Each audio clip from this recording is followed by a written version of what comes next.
بتذكر لما كنت صغيرة كنا نحب كتير نطلع مشاوير. كنا نجتمع أنا ورفقاتي كل فترة ونروح على البحر وعلى كتير أماكن غيره. كنا نضحك كل اليوم من الصبح للمساء. إذا بدك فينا نعمل هالشي بأي وقت. عن جد؟ هون الناس بيحبوا البسط، بس الأكترية بيحبوا الباربيكيو. أنت عن جد عم تحكي؟ طيب، لكن أنا وأنت خلينا نجمع الكل، نعزم إلين وبافلك وروبرت. حابة صلح ذنبي معك، شو موافق؟ نعزمه معنا ولا لا؟ روبرت كمان؟ إيه. لا، شو بدنا فيه، هذا بيحكي كتير. انتوا رح تتناقشوا وأنا رح سجل كل هذا الحكي ورح أعمل منه كتاب.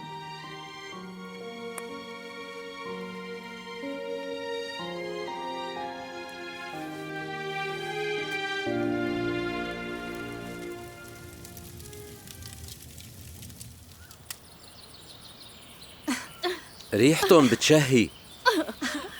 بتعرفي تلعبي؟ ايه بعرف، والسبب اني قريت بالمجلة انه هاي الرياضة بالذات كتير مفيدة للنسوان. يلا، إذا كل يوم الصبح لعبنا بالريشة سوا رح نبين أصغر ب10 سنين تقريباً. بس أنا ما بكفيني، لازم بين أصغر من هيك بكتير. لا أنت عم تبالغي بهالحكي، لا تحكي عن حالك هيك. أنا هيك بحس. تعبت. شو ما عاد بدك؟ خلص حاجة. يلا، مين بحب يتحداني لخسره؟ سيد روبرت. هديك المرة مزحت معك مزحة مو حلوة، رح تقول كمان هالمرة إني عم إزعجك. أنا آسفة، ما كان قصدي، بعتذر عن اللي صار. يعني هديك كانت مزحة؟ إيه طبعاً.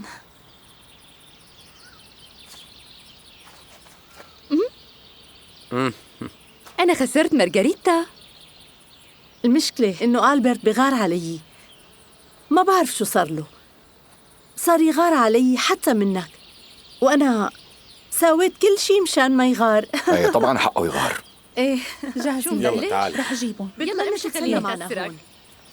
بافلك مسك. كتير منيح. يلا بستأذن. بافلك، ليش عم تطلع لهنيك؟ وينه فريدريك؟ رح تحترق النقانة، خذي. ناطرتك. بدك تهرب؟ مو بس المرة اللي بتحرق الأكل، والرجال كمان. بس هالمرة.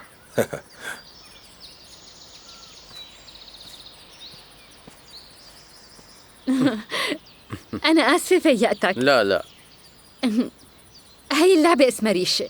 بعرفها. أنت بتعرف تلعب؟ لا ما بعرف. طيب شو رأيك علمك؟ تعرفي للأسف أنك مانك جاسوسة. لأنه نحن عم ندور على طريقة تكون سهلة لنبعت شي للسلطة السوفيتية. بعتن عن طريق البريد. أنت كتير بسيطة. أنا أبسط من ما بتتخيل. تكتب باليسار شي؟ لا باليمين. أنت عبقري، تعرف تعمل كل شي بالإيدتين سوا. امسك، شوف كيف لازم تضرب الريشة يا أما من تحت يا أما من فوق. لعبة الريشة بدها لعيبة، يعني مو سهلة. طقس اليوم غريب، طلع شمس بس أنا بردانة. وقفي لا تطلعي لهنيك. شو في روبرت؟ ليش وقفت فجأة؟ شو صار؟ شو في؟ هذا صوت مارغريتا. استنوني شوي. مارغريتا،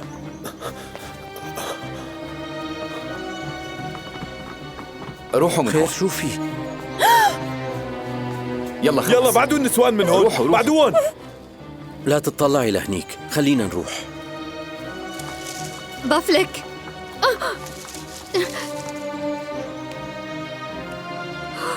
فريدريك اتصل بالشرطة.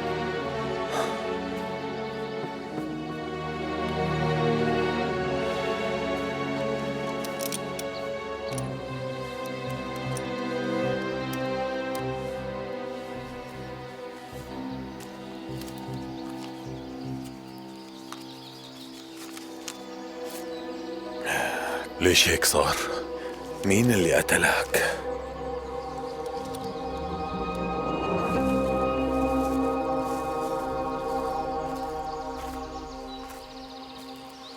ما عرفنا نحكي مثل العالم والناس.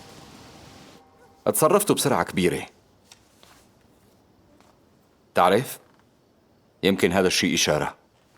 هلأ يمكن يكون الخطر موجود بكل مكان بالعالم، بس العلماء لازم يتصدوا لأي تهديد، لأنه ما في حل تاني غير هيك. انتوا اللي بلشتوا بالأول ولازم تتحملوا النتائج. لازم اخترع شيء، بس رح كون بحاجة لمساعدتك. لحالي ما بقدر. أنا بحاجة كتير كبيرة لمساعدتك. طيب رح ساعدك.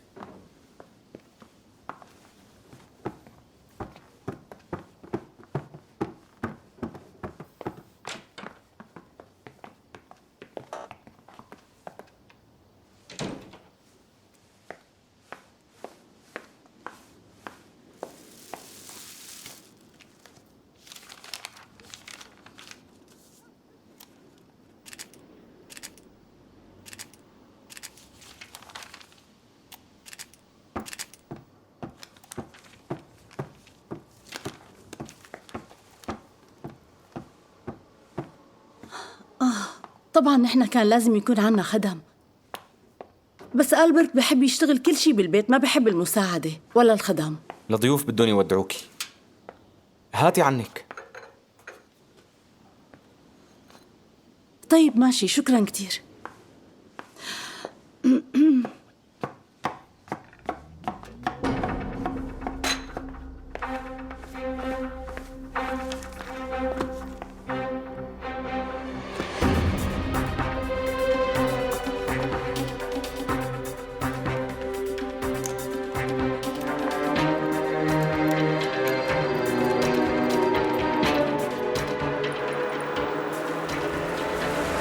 فكرت إنه لسه عندي وقت لأطلع من هاللعبة. كنت حابة أخلص منها لأني قلقت من نهايتها. كنت كتير خايفة على سيرجي وعلى ألبرت كمان. ما بعرف كيف الأمور صارت هيك، بس أنا كنت عم صور، يمكن جهازكم انتزع. مو صحيح مارغريتا، الصور تبع الكاميرا بتتحمض قدامي. الفيلم انشال قبل التحميض. بجوز، بس مو أنا. فكر أنا شو ممكن استفيد. يمكن تكوني عم تشتغلي مو لصالحنا نحن. شو هالحكي الفاضي هاد بافلك؟ صدقني أنا مستحيل سوي هيك شي. اجيتي؟ لك انتوا هون؟ قريتوا هذا المقال الكبير أهلاً المكتوب فيكي. بالمجلة؟ لقوا طريقة جديدة ليقدروا يزيدوا المحصول الزراعي 10 مرات خلال 2 سنين. بس تخيلوا هالشي قديش صعب. هذا العالم جنسيته أوكرانية، هو اللي اكتشف هاي الطريقة وقدر يطور الطرق التقليدية للزراعة. برافو عليه، اكتشاف ممتاز. يلي عمله هالعالم إنجاز كبير. معقول كل هالشي بالاتحاد السوفيتي؟ وين هاي أوكرانيا؟ قولوا لي، موجودة بأوروبا؟ أوكرانيا موجودة بالغرب، غرب روسيا. تشربي؟ بدك تصب لي مشروب بإيدك؟ في تغيرات واضحة عم تصير معك، وأكيد السبب هي رفيقتي مارغريتا. دير بالك حبيبي، هلأ أني رح أبلش غار منها. عن جد عم بحكي. حاجة بقى. قولوا لي شو بدي آكل اليوم؟ هات خليني شوف. بدي آكل شي مثل الأوكران. مين بيعرف منكم شو الأكل المفضلة عند الأوكران؟ شوربة وسلطة وفطاير. رح آكل فطاير، بس كأنه ما عندهم فطاير هون. ايه بلا الفطاير، اطلبي حلو أحسن من العجين. وانتي بتحبي السكر. أنت كتير ذكي. قولها كمان مرة حبيبي. طيب حلو. يا حبيبي. شو حلوة عم تطلع منك، مو معقول. قديش بتعجبني طريقة حكيه. ليك مارغريتا كيف عم تطلع علينا، شفت؟ أنا بس مبسوطة فيكن، لا تكوني مفكرة إني غيرانة. لا، حتى لو كنتي غيرانة عادي، أنا كمان عم غار من حالي كتير. شو حلو الواحد إنه يعيش حياته، وبنفس الوقت قديش بشع إنه الشخص يكون شو؟ برجوازي. إيه برجوازي. إيه مزبوط، أنا كمان بقول برجوازي. تعرفي كان الوضع كله ممل والأيام عم تنعاد وكله نفس الشي، وبعدين هيك فجأة انفتح قدامك باب جديد وحياة جديدة. صدقيني كتير حلو ورائع هالشعور مارغريتا. أنت كمان رح يصير معك نفس هذا الشي، متأكدة. إيه أكيد، مو هيك؟ طبعا راح تدور الأيام، ورح تاخدنا كلياتنا على حياة تانية جديدة وسعيدة ورح نكون مبسوطين. مو معقول قديش حلوة هالأحلام اللي عم نحلمها. أنا بدي غير هالمشروب، لو سمحت ممكن تجيب لي لو غيره؟ سمحتي مدام في إلك تليفون. أنا بدي أستأذن. برجع بعد شوي. تفضل. شكراً. ألو؟ الو مارغريتا، انا ما بعرف شو بدي ساوي. صار لي ساعة عم فيقه بس ما عم بيرد علي. بجوز يكون نايم او يمكن صاير له شيء، ما بعرف شو لازم اعمل. فيكي تجي؟ أنا شوي وجاية، اتركيه لحاله. طيب رح حاول ما أتأخر. روقي، قلتلك أنا جاية. لا تطولي.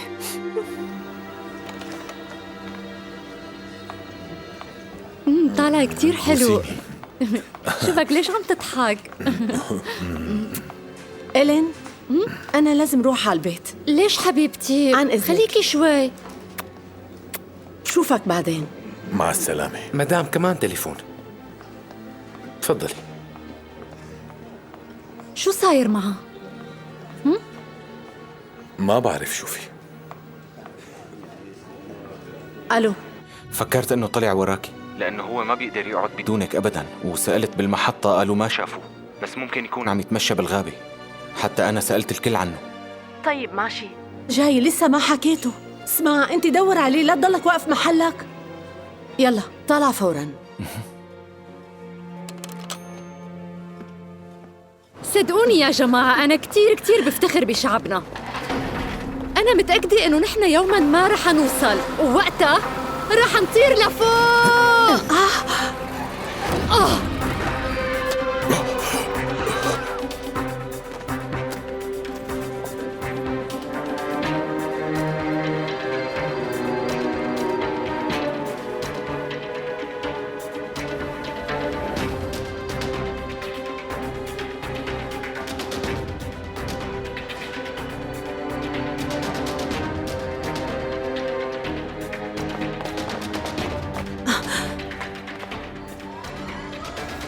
هلأ فهمتي قديش الموضوع جدي يا مارغريتا، فهمتي علي؟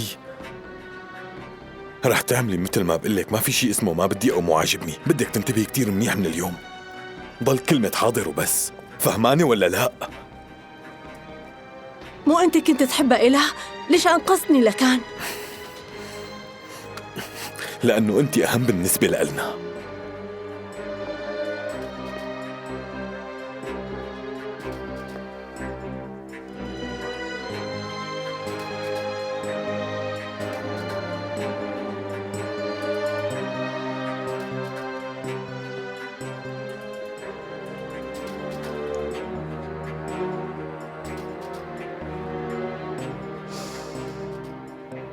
بس لو تعرفي قديش أنا متضايقة ومكسورة من جوا.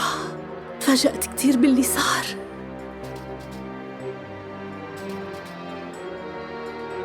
أنا حزينة على غيابها كتير.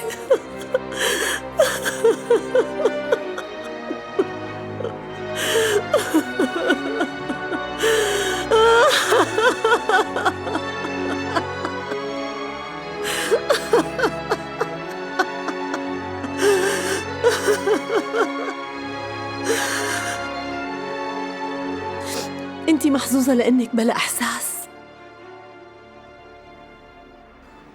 أموري منيحة، بس لهلأ مو قدرانة أتقبل موت إلين. سيرجي بعيد وما عم يسأل عني. ما بقى في حوالي عالم ورفقات مثل ما كنت بالأول. الوحيد اللي ضل واقف جنبي هو أينشتاين. عم حاول أقنع حالي إني مبسوطة. ومنحط على الحيط يلي على اليسار غصن صغير من شجرة سرو ومن زينه. بحب كتير أجواء عيد الميلاد. ليك هالشجرة شو حلوة، والزينة اللي حاطينها بتجنن. كنت عم فكر جيب وحدة مثلها. تعرف لما كنت صغيرة كنت عد الأيام ليجي عيد الميلاد. أنا فايتة، خليك هون، بدي أجيب لك شغلة وخليها مفاجأة. ما بتأخر.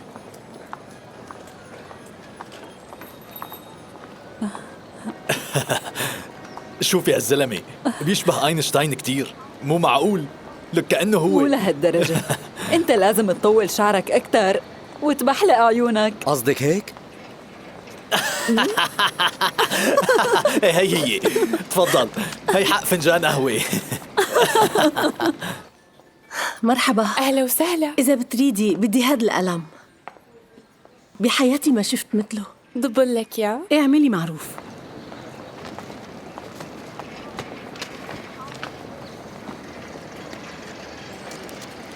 تفضلي، هي الرسالة إلك.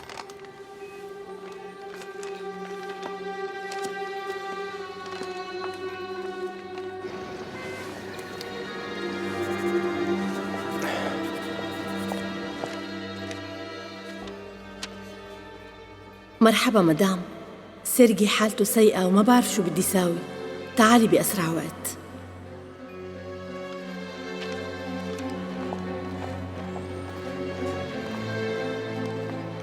ألبرت، ليك لازم أرجع على البيت بسرعة.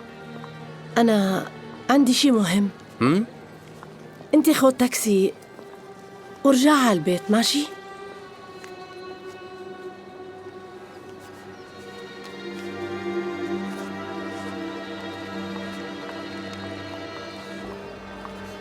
تفضل. ايه شكرا.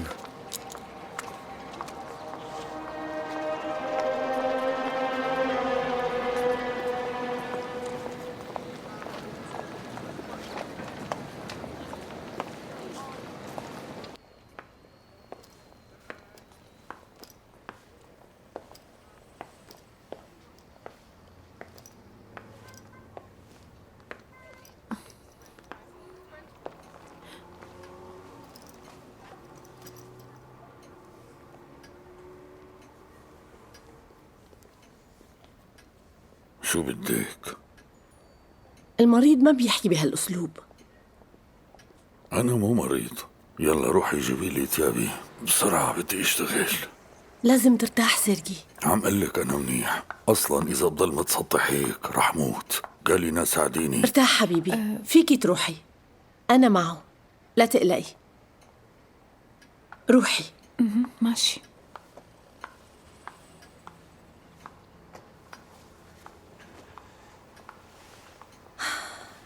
أنا اشتقت لك حبيبي. ما فيني خليك تشرب، هالشي بضرك كتير.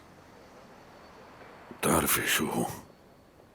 ما فيني أشرب من هلأ لشهرين، لهيك أعطيني كاسة.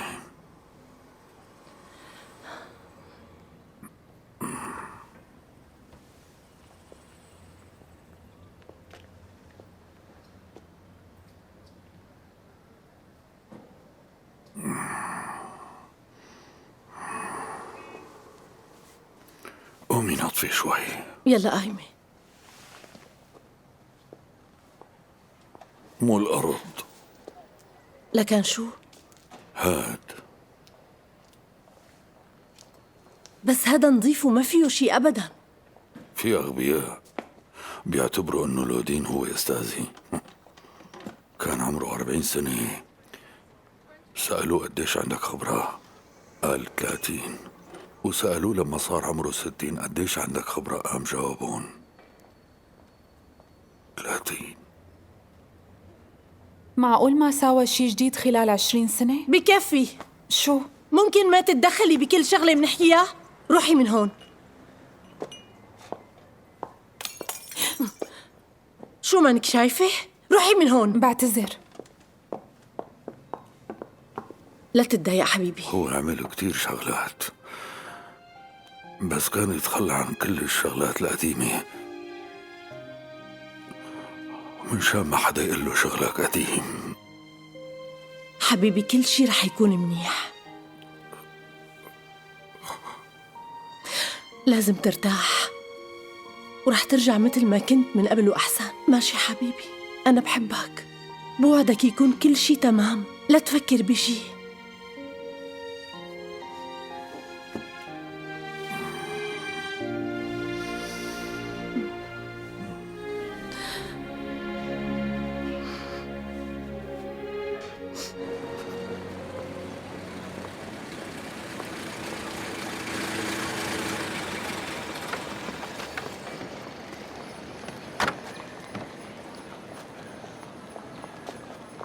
شكرا. مارغريتا؟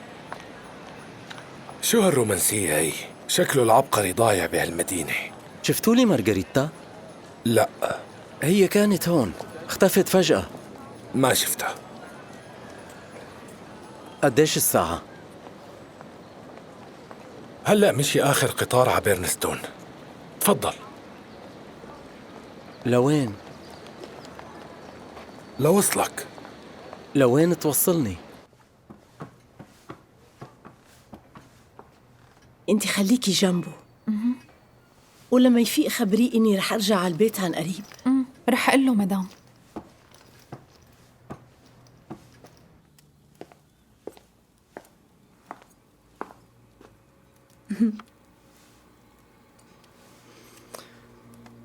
على فكرة الصبح كنت مقرر احتفل بعيد الميلاد بالطريقة الروسية.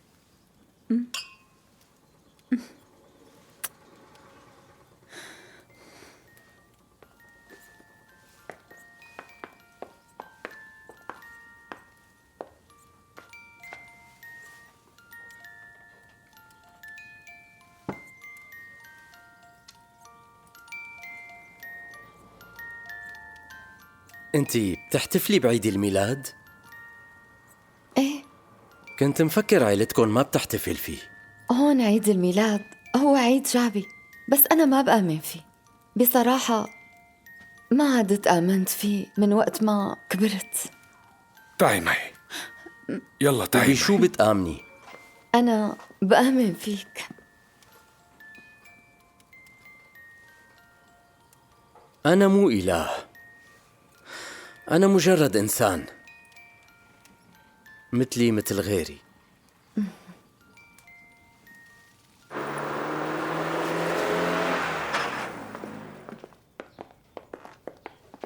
أستاذ إجاك ضيوف. مساء الخير. لو سمحت تعال معي. يلا. شو هاد؟ تفضل. وين فيها دواء. حطيته؟ وين كان؟ وينه؟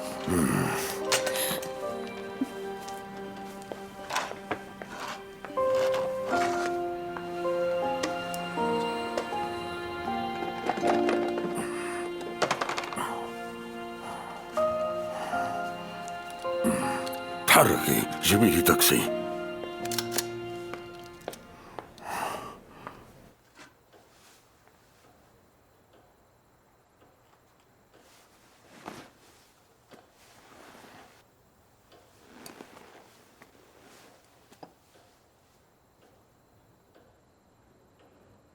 نحن يمكن ما بقى نقدر نلتقي ألبرت، مو لأني ما بحبك، لأنك أنت هلأ رح تستغرب كتير من يلي رح أقوله. شو؟ بالفترة الماضية كنت عم نفذ مهمة للسلطة السوفيتية. إنك تحبيني؟ هاي المهمة؟ فيك تقول هيك شي؟ شو هالحكومة السوفيتية الظريفة؟ طلبوا منك تحبيني؟ كنت عم أتجسس عليك وعم صور كل الوراق اللي عندك. تتجسسي؟ إيه. عن جد؟ وصورتي الوراق؟ إيه. بس مانك أول حدا. فريدريك؟ إيه فريدريك. كنت حاسة بيشتغل مع الاف بي آي مو السوفييت. هيك لكان. ما بيهمني، يروح يشتغل بالاستخبارات العالمية كلها. حبيبتي صدقيني ما عندي شي لخبيه، بس روبرت بده ياني خبيه. دايما بيقول لي السلاح النووي ما لازم يضل بإيد دولة وحدة. برأيي معه حق. أنت عن جد بتضحك. ما سمعتني شو قلت لك؟ أنا كنت عم أتجسس عليك وعم دور بين أغراضك. لو عملتي هيك بلا حب كنت زعلت، بس معروف إنه الوحدة بتحب تدور بأغراض حبيبها لأنها بتخاف يخونها. هيك طبيعتكن انتو النسوان. مو معقول قديش أنت مجنون. بصحتك بصحتك حبيبتي.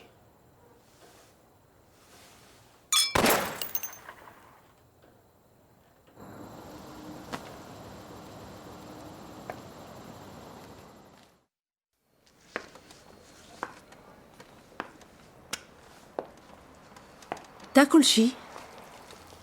عم تحكي جد؟ بتعملي عملتك بعدين بتجي لعندي؟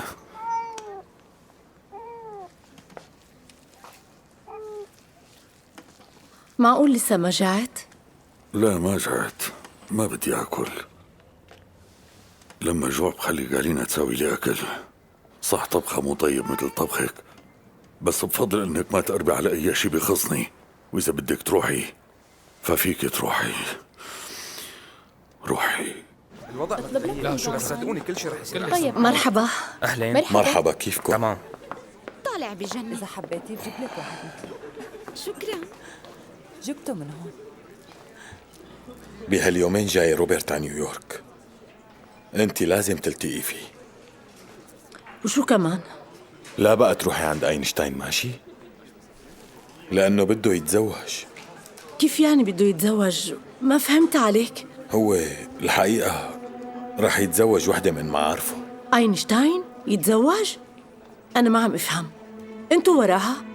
أنتوا هيك بدكن؟ لا مدام مارغريتا، خليني اشرح لك، روقي شوي. كيف بدك يعني اهدى؟ أنت واحد ما عندك لا ضمير ولا إحساس. أنا تعبت كتير من ألعابكم الوسخة.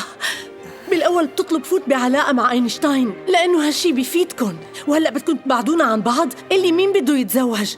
جاوبني. مارغريتا، لقيت وحدة بتخدم مصالحكن؟ شو القصة؟ شو هالتغيير المفاجئ؟ شو؟ مارغريتا، نحن ما لنا علاقة. هي بنت أخوه لروتشيلد، هي مصالح سياسية يعني. بنت أخوه؟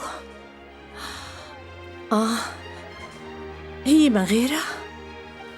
عرفتها، كان مبين عليها. مارغريتا اسمعيني.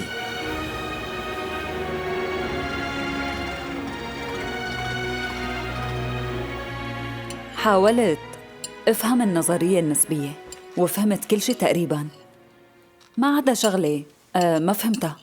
كيف ممكن يكون الواحد بأماكن مختلفة بوقت واحد؟ يعني أنا ما فيني أكون بنفس الوقت بمكانين مختلفين. مو منطقي. مو مشكلة، أنا رح فهمك. اطلعي من الشباك وشوفي النجمة اللامعة. نجمة حلوة كتير. هاي النجمة الحلوة كانت مجرة ومو موجودة، لأنها اختفت من ملايين السنين. كيف يعني اختفت؟ لكن شو هذا اللي أنا شايفته؟